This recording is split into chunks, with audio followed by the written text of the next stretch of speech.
ពុទ្ធលោកបញ្រៀនឲ្យធ្វើការព្រោះញោមញៀនមើលមនុស្សនៅលើសាកលលោកអ្នកណាមួយដែលមិនធ្វើការណាដោយកាយដោយវាចាដោយចិត្តដេកនៅស្ងៀមបានសម្បត្តិបានទ្រព្យអីអត់មានទេសំបីតលទ្ធិសាសនាដទៃដែលគេទីពឹងព្រះគេតែសំព្រះឲ្យប្រទាននេះប្រទាននោះឲ្យសំខាន់ណាសំទេតែឃើញបានព្រះនាំអំណោយយកមកឲ្យអត់ទេបងឃើញមនុស្សនោះធ្វើការដូចតែយើងចឹងឯងហើយបើពួកអឺរ៉ុបពួកអាមេរិកគេធ្វើការម៉ឹងម៉ាត់ចឹងយើងទៀតមនុស្ស5នាក់ក្នុងប្រទេសត្រូវទៅធ្វើការទាំងអស់តែគ្នា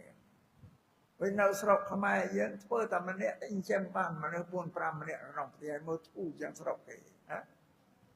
អញ្ចឹងគេទៅធ្វើកម្មដល់ទាំងអស់ធ្វើការងារដល់ទាំងអស់นั่นដែលភាសាដែលពាក្យរបស់ប្រពន្ធលោកសំដែងគឺវាមិនចេះសាបសូន្យបាត់ទៅណាទេបងនៅតាំងនៅលើលោកជាប្រកដីហើយវាចេះថ្មីទាំងសម័យជានិច្ចណាអត់ចេះរលំបាត់ទេ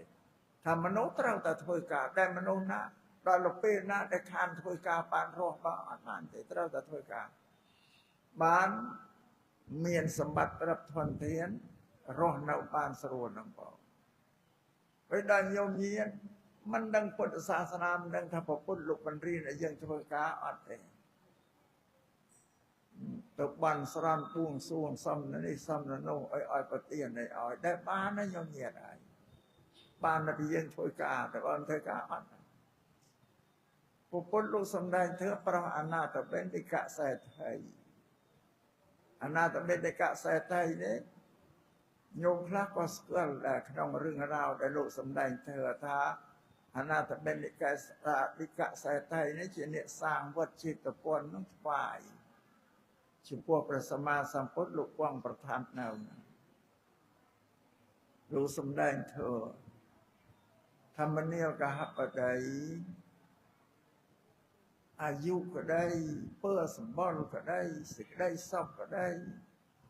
យសៈក្តីឋានសួគ៌ក្តីមិនបាននិសាការបន់ស្រន់ទេណាសេដ្ឋីលោកសំដែងប្រាប់ច្បាស់ចឹង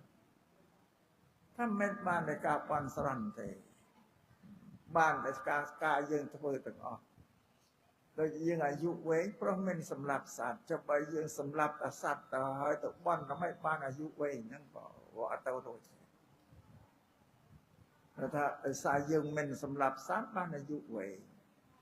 ហើយយើងមានធ្វើសម្បត្តិល្អព្រោះយើងមិនខឹងច្រើនមិនមានទោសៈច្រើនតែមានទោសៈច្រើនកើតជាអនាគតទៅធ្វើសម្បត្តិអាក្រក់យើងមិនសូវមានកំហឹងចាស់ខឹងតិចតួចក៏រំលាយរំសាយទៅវិញទៅកើតជាអនាគតទៅមានធ្វើសម្បត្តិល្អពីស្រាហើយយើងបានសេចក្តីសុខព្រោះយើងរសាសិលយ៉ាងហើយយើងមានយសៈយើងមានយសៈមានបុណ្យច្រើនព្រោះយើងមិនចំណែននិន្ទានឹងត្រកូលដទៃដែលគេបានសុខឃើញហើយយើង